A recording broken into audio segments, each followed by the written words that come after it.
പിന്നെ ന്യൂഡിൽസ്, ഇന്നലെ ന്യൂഡിൽസ് വാങ്ങിച്ചിട്ടുണ്ടായിരുന്നു. ഇന്നലത്തെ ചിക്കൻ്റെ ചട്ടിയിൽ ന്യൂഡിൽസ് ഇട്ട് ഇളക്കി പിന്നെ ഒരു മുട്ടയും കൂടെ പൊഴുങ്ങി. ആഹാ, കഴിച്ചു നോക്കട്ടെ കേട്ടോ. രാവിലത്തെ ബ്രേക്ക്ഫാസ്റ്റ് ഒന്നും പറയാൻ പറ്റില്ല, ഒരു സാമ്പിൾ. ഇതിൽ ചിക്കൻ്റെ പീസൊക്കെ ഉണ്ട്, 1-2 ഉണ്ടാവും, കാരണം ഇന്നലത്തെ ചട്ടിയാണല്ലോ. അതാ ഇത്രയുണ്ട്. അമ്മേ ചൂട്. ഇതാ ചിക്കൻ്റെ പീസ്.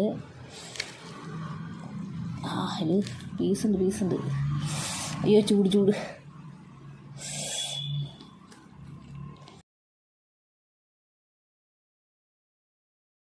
കൂടുതൽ ക്വാണ്ടിറ്റി എടുത്ത് കഴിക്കണം, നല്ലൊരു സുഖം എനിക്ക്.